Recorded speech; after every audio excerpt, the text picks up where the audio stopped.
regulated 2.7.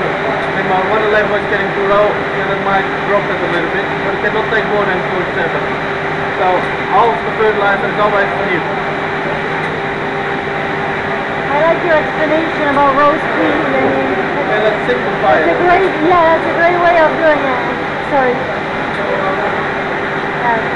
Good. Let's get noisy, but that was a very simple system.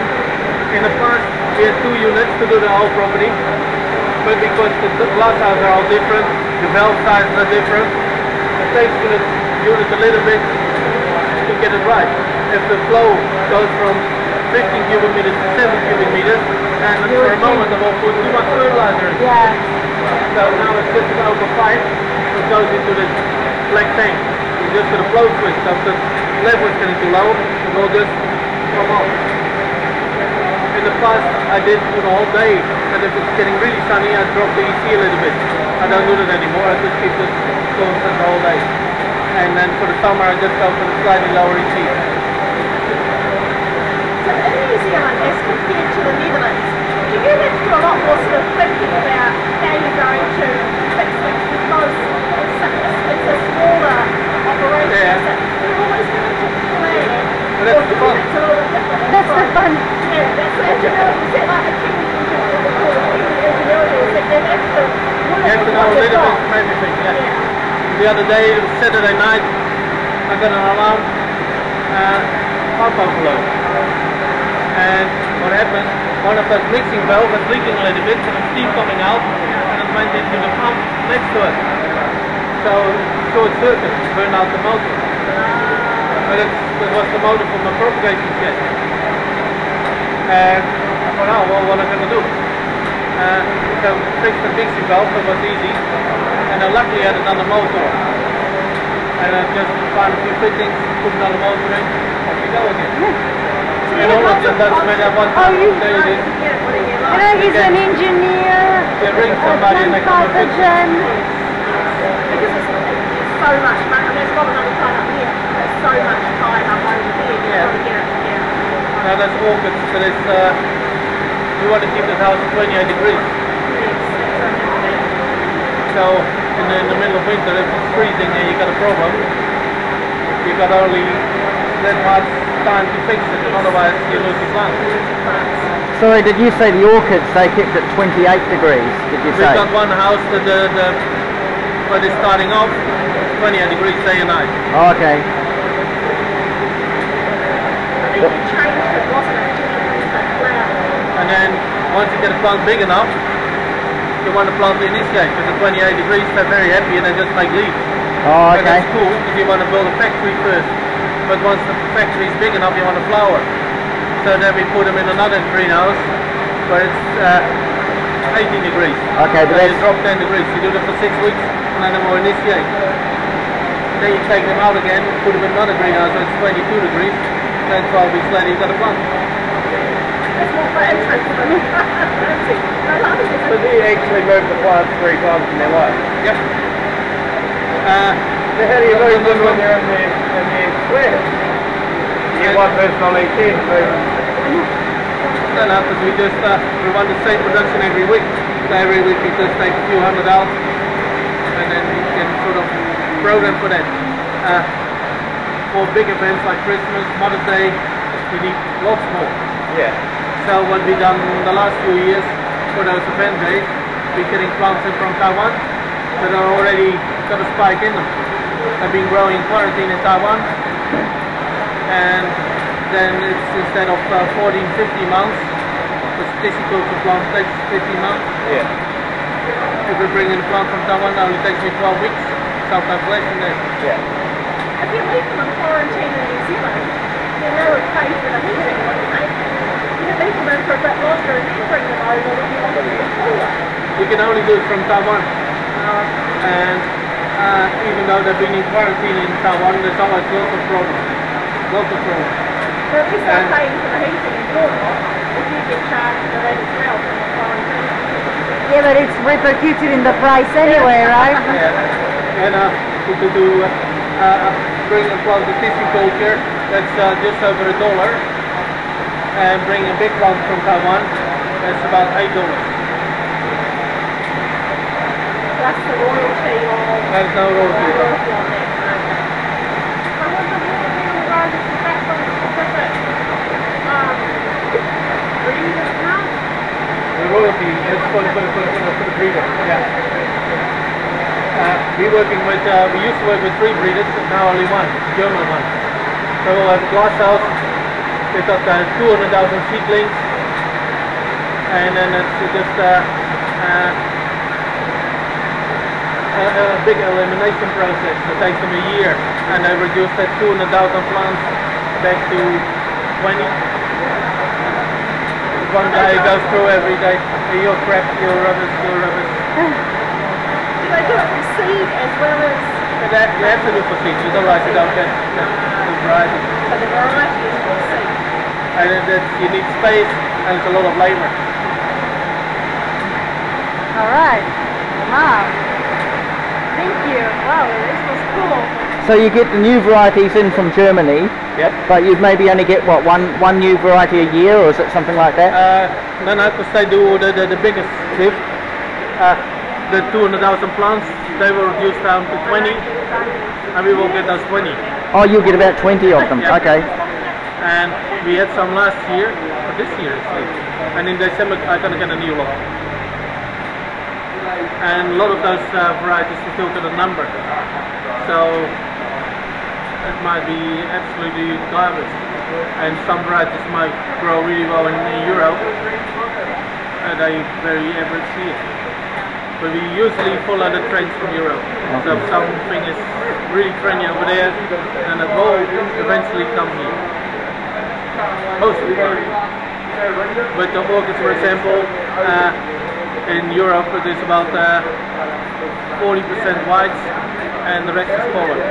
Here in New Zealand a bit more traditional, 90% is white and 10% is colored. Oh wow. You should see it's coloured roses with the dye. With roses, when I started here, I was about 50, a little bit over 50% of the roses was red, and now we actually cut it down to 30%. Okay. With the roses, the Valentine was always a good day, and it is not ideal because it's at the end of the financial year, so you have to wait till the Valentine to see if you're going to have a good year or not. And now we are selling a lot more other stuff, other flowers, because we've got a wholesale business. So we got more peak days. We got the Mother's Day, Christmas. So we're sort of spreading our risk a little bit. You mentioned that the movie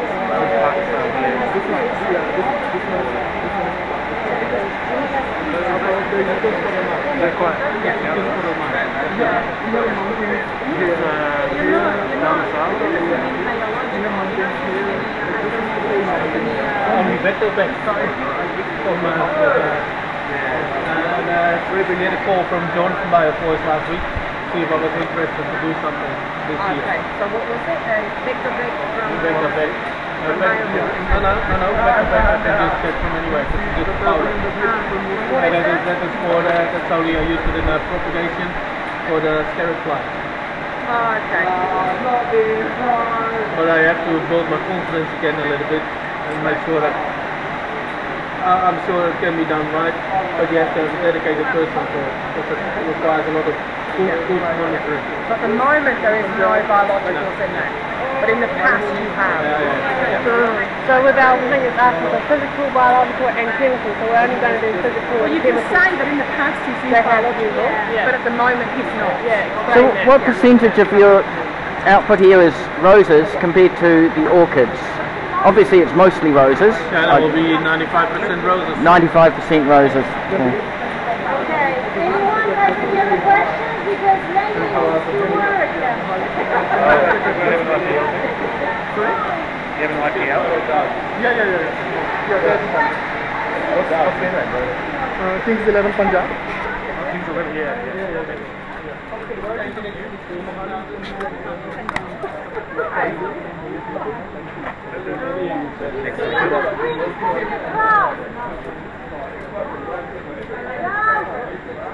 And that screen's automated? Yeah. You can see the screen Yeah? And by next week it will have some white paint on the roof. Just Do you want any paint. volunteers? Now putting the whiting on, you have somebody walking through the gutter to spray it on. And we have been taking it off with a helicopter. Oh wow. Last year we put it on with a helicopter as well, but the helicopter he brought was too big, and they're only flying like that far above the glass house. And then the downdraft is too much, so the white goes everywhere. So everybody's covered in white paint. And it's very quick. For taking it off it's not a problem, because that stuff, if it comes to your car for example, you just get a really clean car. And if I do this, if you put the whiting on by hand, it takes one person about 3 days to do the whole property. Whereas with a helicopter it's half an hour. Talk to the Lincoln University glasshouse person, you might want a helicopter going over his as well. Brent's quite happy about that. I'm thinking maybe 1 or 2 years you can do it with a drone. Oh yes! Okay, yeah. But you can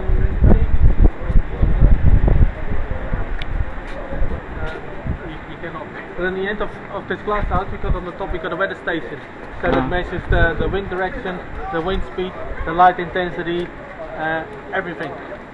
So that information goes back to the computer, and see now the wind is picking up a little bit, you can feel it subtly, it's come from that way, so the computer knows now it's subtly, so I'll open the windows on the north side first, and if there is more wind then the effect from opening will be greater, so if there is more wind it will open it slightly less, and so for every compartment there is 800 settings to get the climate and the irrigation right. And we've got 13 compartments, so there's a few settings, but most of it is all default stuff, and you just have to play with it with starting, stopping times, and how warm that you want it. Another good thing is if you've got economies of scale, because the computer we got is reasonably expensive. The computer itself, the box is 80 grand, but it's got temperature integration in it, so in the winter here, normal typical Canterbury winter, you got weather like this during the day and cold nights.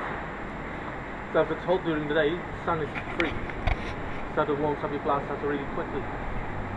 With the temperature integration, you can just say, tell the computer from now we go for an average of 7 days at 28 degrees, of 28 days, we want 20 degrees, and I give you 1.5 degree to play with.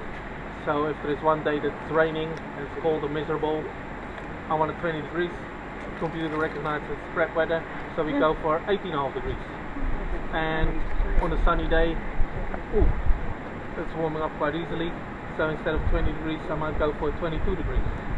And if you've got a few nice days in a row, then it will just shrink those degrees, and it just works out as average over that period you called it to be 20 degrees, and it will work like that.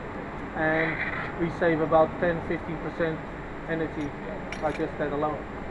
So we spend $180,000 a year on energy on wood. So we save 10%, 18 grand. The computer is paid for in 4 years time, just by that feature alone. In the old days you had to wind the vents over my hand. And now, even if you're fast asleep, it's getting done automatically. Only time when it didn't happen automatically, there was New Year's Day 2010. We swapped over from coal to wood, and we were running on wood for a few months. But what happens is it was nice hot weather, the boiler was sitting idle like it is doing now.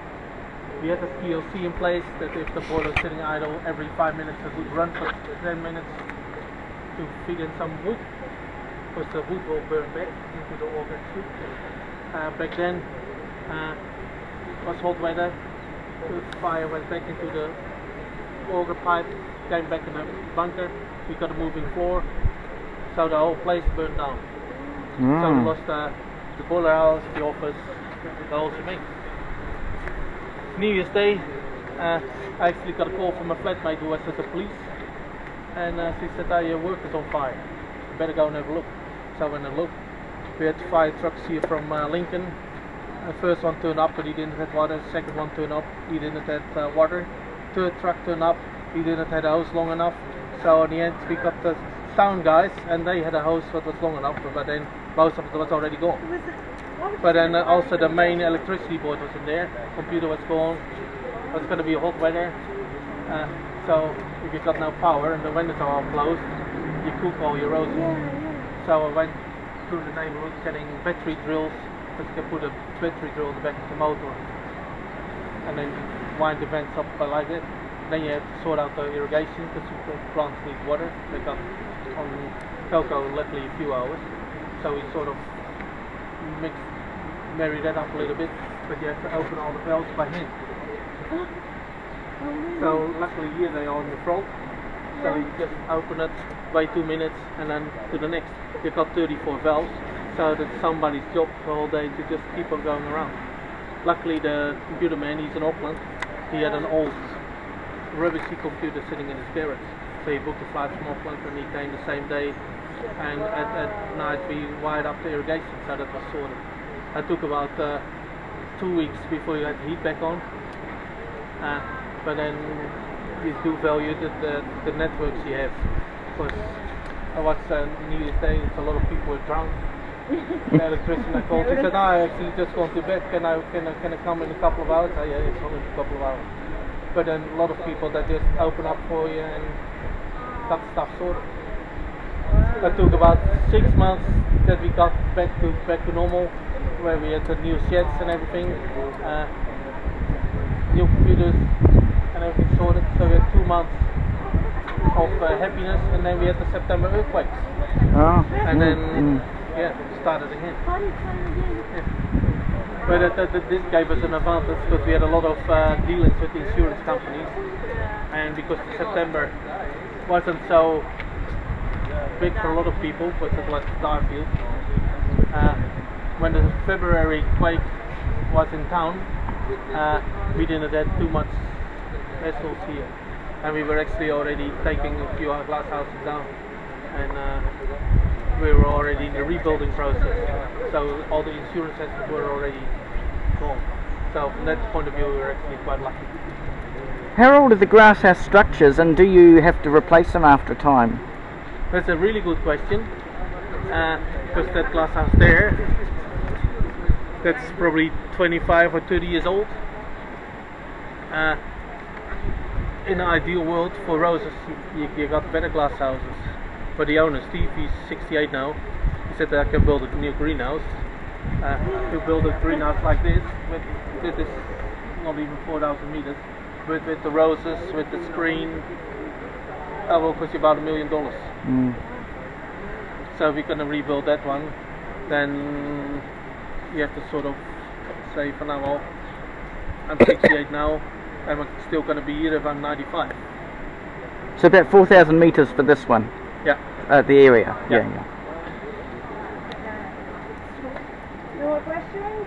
How many hectares in Auckland and how many hectares in, or what kind of spaces are roses in? The majority will be in Auckland, on the North Island.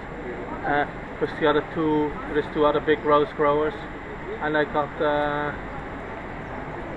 3 hectares together.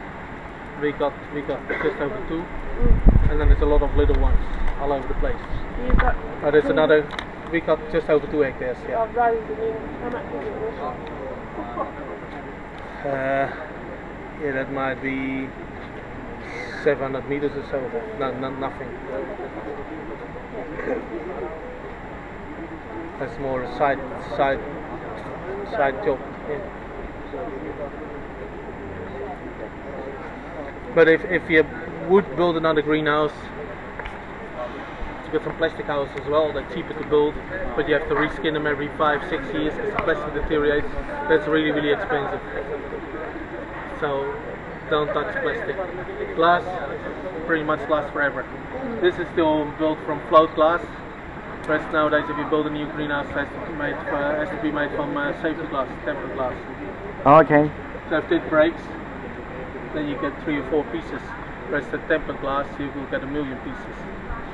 So if it breaks, it falls down on your head, then you get the shower on your head. But this, if it breaks, then you get the point on your head, and it will go straight through. Yeah. Never happened, but But is hailstones they break this kind of glass, but not the other one? No, that won't want. This will have. That will deal with hail. So it's hail resistant. It Just is this hail one here. resistant, yeah. Till a degree. If they're going to be that big. Oh yeah. But in Holland, they have snow loads for a glass house that is 25 kilos a square meter of snow. Whereas here in New Zealand, they said no, it's got to be 60. And yeah, we have seen snow here before, but if you got snow in a plastic house, because that is twin skin plastic, it's really well insulated. So if you got snow on the top there, there's no way you get it off. Whereas if you got snow on the top of this glass house, if it starts snowing, it melts. Then I just have to open the curtain and open up the heating as far as I can, and it just melted off. In the past, it was for my time, they had snow, and I thought, ooh, I have to keep my roses warm, so I keep the screen across. And the top triangle stayed cold. As a result, I broke 1,500 panes of glass. So it's better to have your roses cold for one night, and picking up glass is not a cool job. Any more questions? No, I think they're done. No. Thank you, Mr. Lenny. Thank you very much. Hopefully, sorry, I thought it was actually more about diseases and we sort of got sidetracked. No, this is cool. Yeah. Thanks a lot. So you have to be a bit of a jack of all trades. Yes. And that's the cool thing. And in Holland, if you got a problem, you just ring them up, and then 10, 15 minutes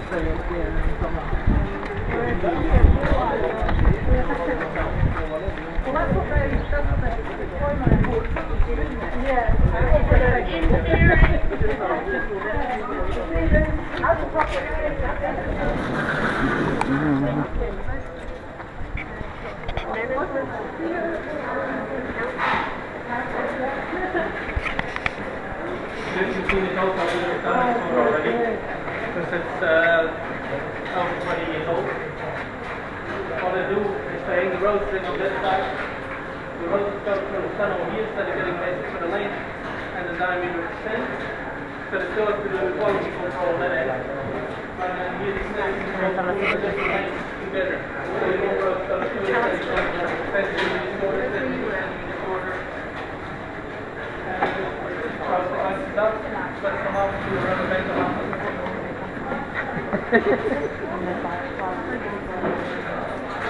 If you got a later generation scene that have cameras on it, and a bit more expensive, not very practical because it's got so many varieties.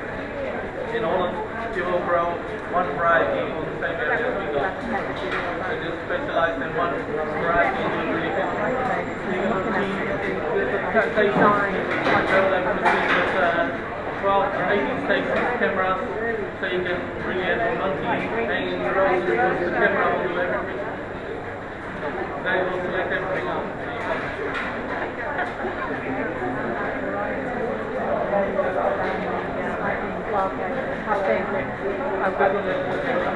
We still save about 2 or 3 people. And that's good challenge for us. I've been working here over 20 years. When I started here, the minimum wage was about $6. I think in another 2 years it will be $20. The price you get for your roses are pretty much the same as they were 20 years ago. So we have to do a little bit better. It's a luxury item, isn't it? So people like Right, so, well, thank you very much. That way.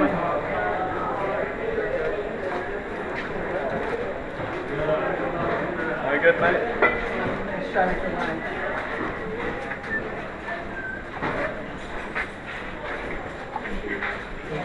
Also, people looking at this, that's just a plastic press. You get a lot of flowers in, they have on the sleeves, a lot of the Sorry. gets repacked. So all that stuff, it's tons of volume. Unfortunately, they don't do it anymore. the plastic that was all going to China. They haven't got an outlet for it anymore. At the moment it's still Recycling. it still goes to the landfill at the moment. But if I compact it, at least it gives me less volume. Otherwise I'm going to contain it in the day. But it might come back again. We get a lot of farm boxes. They do still come inside.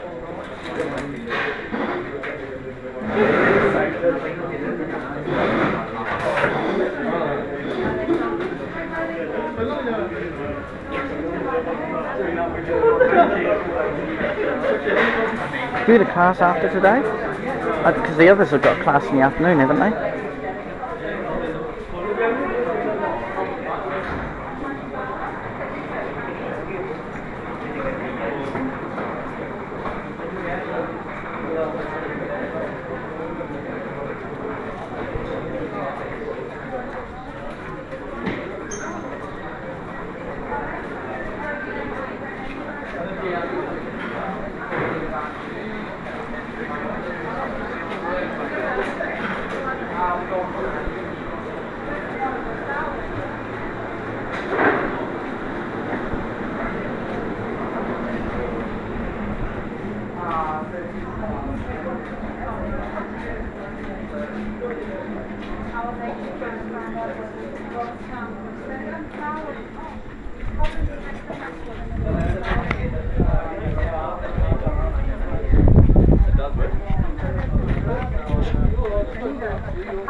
Gracias.